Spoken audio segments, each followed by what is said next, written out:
Ahmet Kuru, I'd like you to give us a survey of what is happening with respect to the freedom of religious institutions in the Muslim majority world, where we have something like 1.75 billion people more than living, Chinese. more than Chinese, exactly.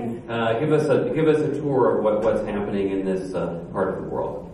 Thank you, Tim. So obviously there are major problems in terms of institutional religious freedom in the Muslim world, and it's a big entity of 49 Muslim majority countries.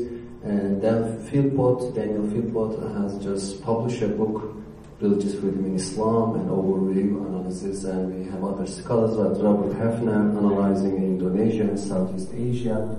I'm just going to focus on the Middle East in a few minutes, especially in Turkey, Egypt, Iran, and Saudi Arabia.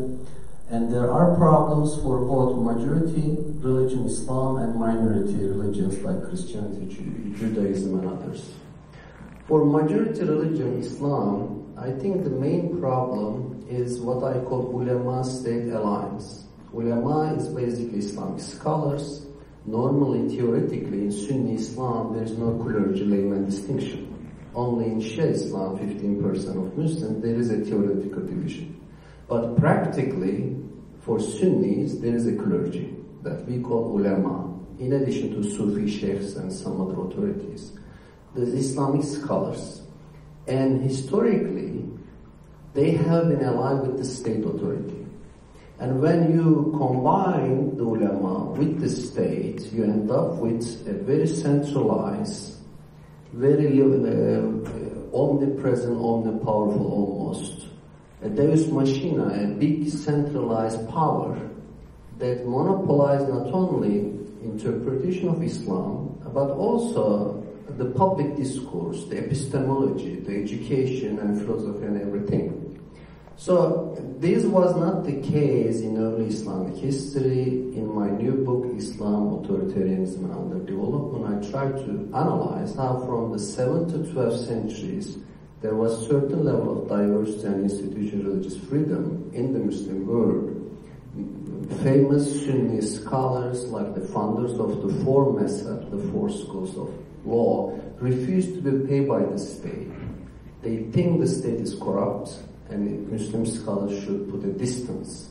But after 11th century, the state authority put economy under control in a militarized way, and the military empires built madrasas, making the ulama state servants, and they established an alliance with the ulama. And right now, despite the century-long secularist reforms in many Muslim countries, even in Turkey, despite the Kemalist reforms, this ulama-state alliance still survives, and it's called the Diyanet. The Directorate of Religious Affairs is paying the salaries of 100,000 or so imams in mosques. The sermon on Friday, it's a standard text written in centrally, and imams have no freedom to give the sermon they want. So it's a highly state-centric understanding of religion. And in Iran, we have a semi-theocratic republic with the supreme leader and following Khomeini's idea of velayat al-faqih, the tutelage of the clergy.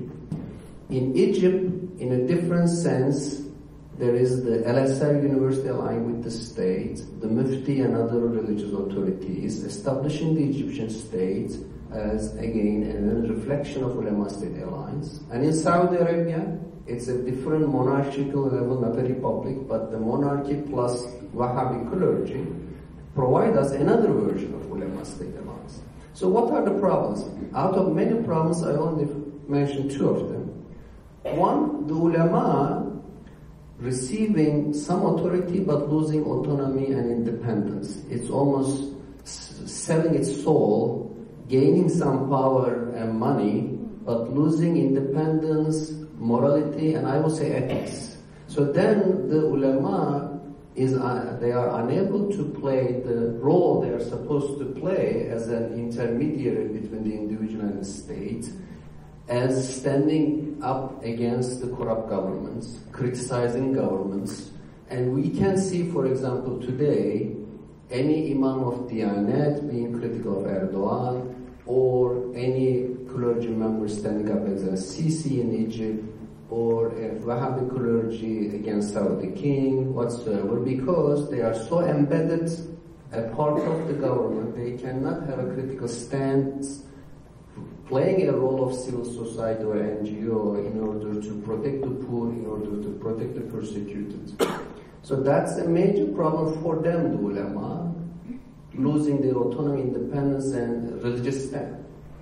But in addition to that, for other religious groups, there's a big problem, because if you are a Muslim, let's say you want to establish a reformist movement in Islam, you don't have any space for that, because there's already a legitimate version of Islam, and state authority asks you to be part of it. So out of these 4 countries, the most influential groups are Gülenists in Turkey and Muslim Brothers in Egypt. When you look at them, despite all of their various differences, they have one commonality, which is that both Fethullah Gülen's movement in Turkey and Muslim Brothers in Egypt, they've been corrupted and obsessed with power. And when you analyze why, there is no separation of religion and politics. Many people argue it's part of Islam. I argue it is not. It's not an ideational, ideological, theoretical thing. It is more as a result of the practical result of ulama-state alliance, because you live in a country where states and the established clergy have a monopoly. Then you say it is winner take all. Muslim Brothers either took entire power in Egypt, create in Egypt instance of image, otherwise they know there's no space for them. Gülen movement was also obsessed with the idea of controlling everything. They say if we cannot control everything, we cannot survive. And it's a self-fulfilling prophecy, because they tried to capture everything, they lost everything. Then now, both Muslim Brothers and Gülenists are declared terrorists. In Turkey, 500,000 people have been investigated as being part of Gülenists. It's a large number for a 75 million, 80 million population. 50,000 of them are in jail, including teachers, academics, military officers, including 800 mothers with children under the age of 6 in prison. So in Egypt, it's even worse aspect, executions. In Turkey, thanks God, there are no executions, but in Egypt there are. So that's the problem of being a Muslim in a country with this notion of ulama-state alliance. When it comes to minorities, I think a major problem is the lack of the notion of universal citizenship. As a result of this legacy of medieval understanding of the millet system in the Ottoman Empire and elsewhere, categories based on religious communities, and especially Christian and Jews, were regarded as the people of the book. They have revered that they had some books, protected people. Under the conditions of Middle Ages, it was good to be tolerated, to have some respect and recognition by the government and having your own autonomy. But under our modern understanding of citizenship, rule of law, it puts you in a secondary position. It's like being a Muslim Arab in Israel, Christian in Turkey, Christian in Egypt. It's a secondary status. And since at the individual level we can discuss, at the community level too, in Turkey, for example, the Greek Orthodox Patriarchy is the oldest religious institution. It has been there for 2000 years in Islam. But it is not recognized as a Turkish institution. It's a kind of native alien or foreign element. For various reasons, of course, there is the historical wars and conflict between Turkey and Greece, but at the same time, the notion that a religion is part of national identity, and in order to be a good real Turk, you have to be Muslim. That's so much embedded culturally, and the idea of universal citizenship beyond religious identities is not very much established. You can criticize in the West too, is it really established here? Can a Muslim become American president? But at least theoretically, we really think that that's the ideal. We have to go forward to that direction.